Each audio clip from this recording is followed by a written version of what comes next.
In this lesson, I want to show you how I play 12-bar blues in Afro-Cuban style.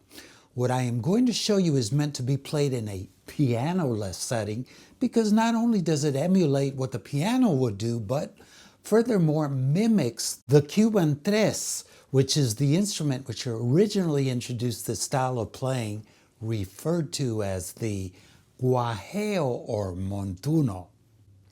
Having said that, I'm not going to explain all the fundamentals of this style, such as the montuno concept, which I just mentioned, or the clave, which is at the heart of Afro-Cuban style. So if you're not already familiar with these concepts, I strongly encourage you to watch a video I previously posted where I explain and demonstrate them in detail. And it's titled Afro-Cuban Latin Jazz Guitar 101, and I am posting a direct link to it in the info section right below this video. Next, I am going to play 3 choruses of a conventional 3-chord 12-bar blues. And please be sure to stick with me because after this, I will explain how I structure the montunos and comping that I use. Here it goes.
You might have noticed, if you're familiar with the 2 blues heads that I played, that they were slightly rhythmically altered in certain places.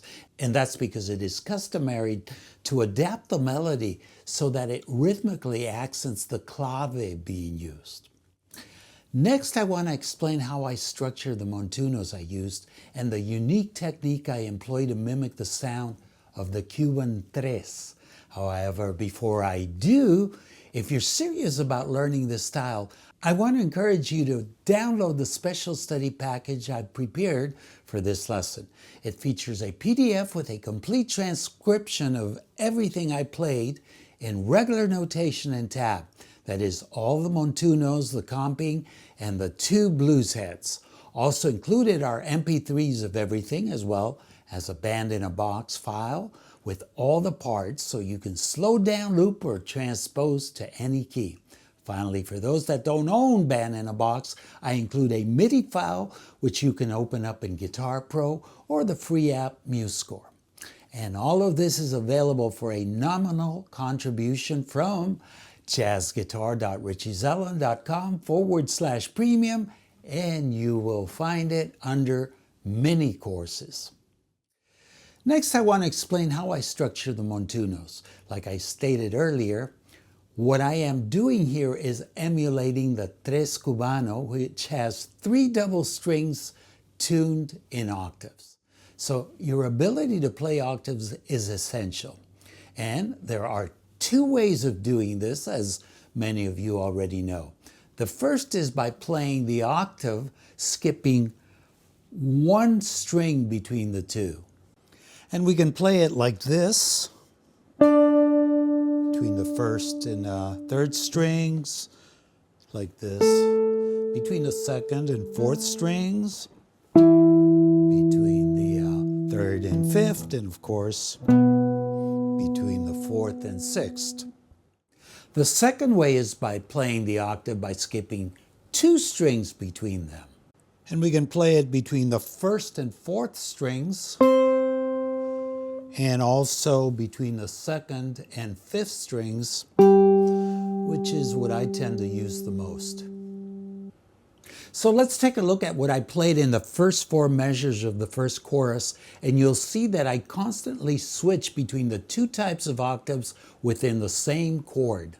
1, 2, 3, 4.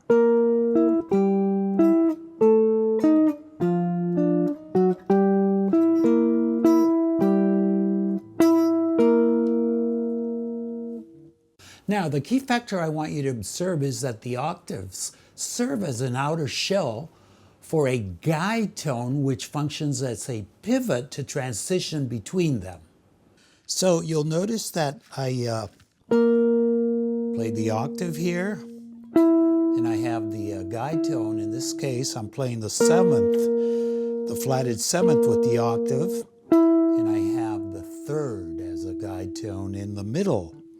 And notice how I pivot when I change to a different octave.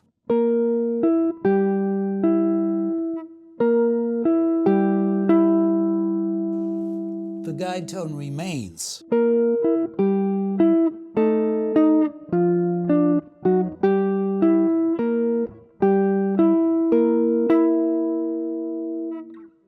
And this is somewhat like what George Benson used a lot, only that he would play all three notes. He'd play the octave and the third.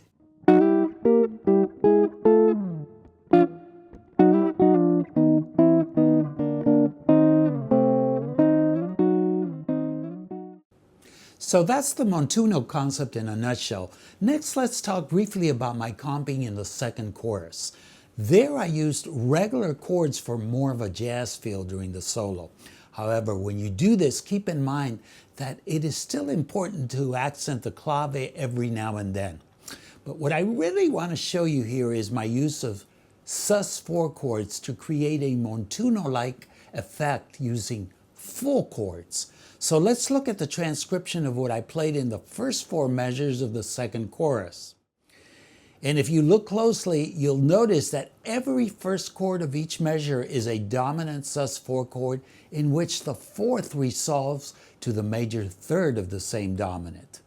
Of course, we can also view each sus4 chord as the related 2 minor of each dominant. Either way, the important thing is the motion that it adds, both harmonically and rhythmically. Let me play it slow. 1, 2, 3, 4.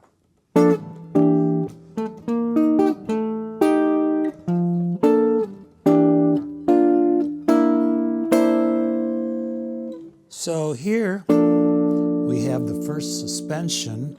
You could look at that as the 2 minor of the C dominant, like I mentioned earlier. So there it's resolving over the 1/7, and then I go to the 4 chord, the F7, and I play this montuno-like figure.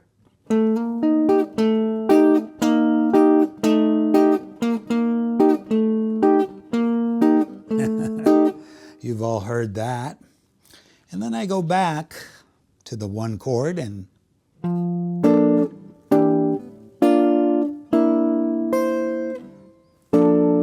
suspension, resolution again,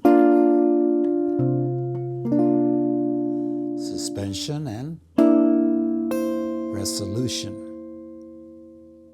Wes Montgomery used a lot of these when he played the blues.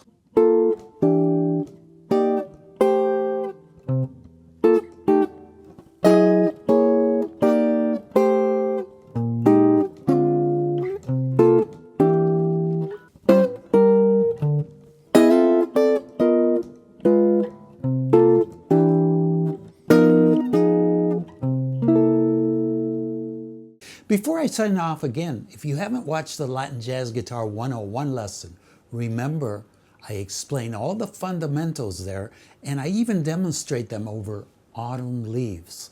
And again, if you're serious about learning this style, there is lots to learn here that I simply can't cover in a YouTube lesson.